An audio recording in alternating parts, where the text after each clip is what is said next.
Naghmeh Abedini is living a nightmare.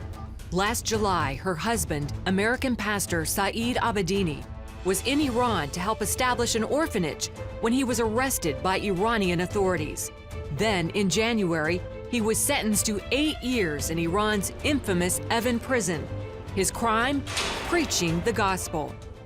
Saeed has endured physical and psychological abuse and has been denied medical treatment.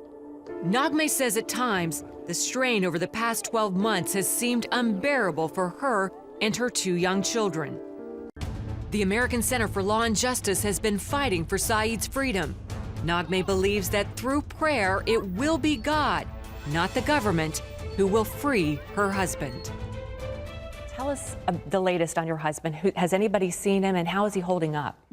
His family gets to see him every week, so they saw him this week, and he was doing okay. He's still, he's had some beatings, and so he still has issues with his internal bleeding. He's much better, but there's still pains, and we're still hoping to get him treated. Still needs medical attention. Well, Iran has a new president, President Rouhani.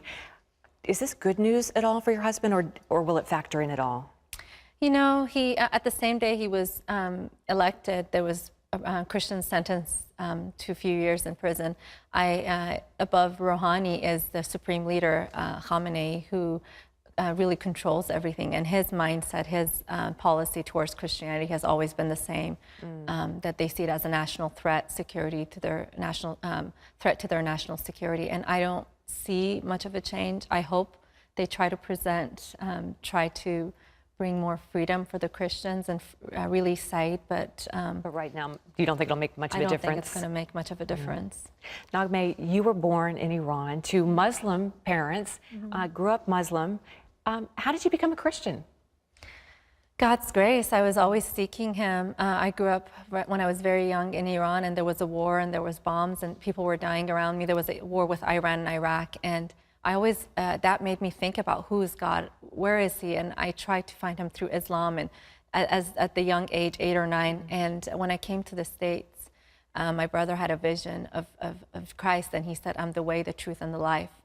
And my and you were young, right? We were 8 or 9, and Jesus said, you know, and he felt such a strong love, and when he saw that vision, he came to me and he told me, and he was a changed person. And so so you got saved based on your brother's dream about Jesus. But it was we're twins, so we're so close.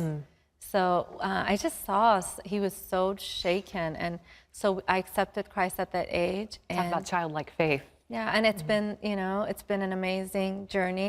Naghmeh, what was he doing? Exactly what was he doing when he was arrested last summer? He was working on an orphanage that a government approved. He was working with the government to start. We'd started on the orphanage since 2009, and the kids and I had gone back with them in 2011 and stayed for a few months, hoping the orphanage would be open. He was there under government approval. Yes. They had approved it. He was working with them. Yeah. Now, you have 2 young children. How are they coping? I know they must be missing their dad terribly. Oh, it's been hard.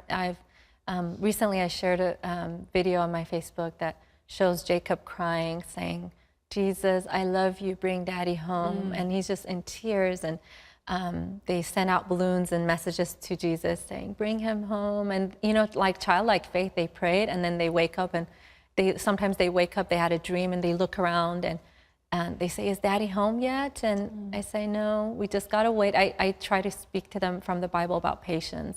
But you believe he will come home?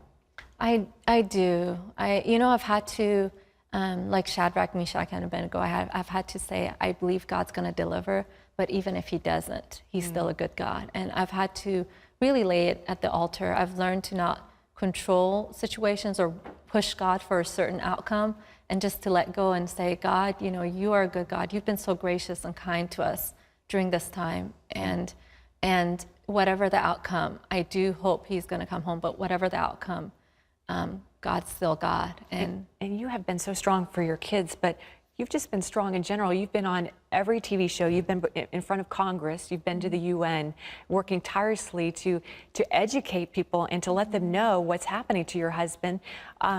How do you do that? Where do you get the strength? From Christ. I was a crumbling mess, and I found the connection to the vine. And the Bible says, you know, when we find that connection, the fruit comes. And I have to say, one of the highlights, it's been a year since I physically held my husband and said goodbye. We said on June 22nd of 2012, I said a quick goodbye. I said, see you in a few weeks, you know, never thinking. But I look at the year, speaking before the UN, I got to share about Christ. I got to say, Christ, Saeed is in prison because he believes Jesus Christ died for the sin of humanity, and whoever believes in him can be reconciled to God. I got to say that in front of 196 countries.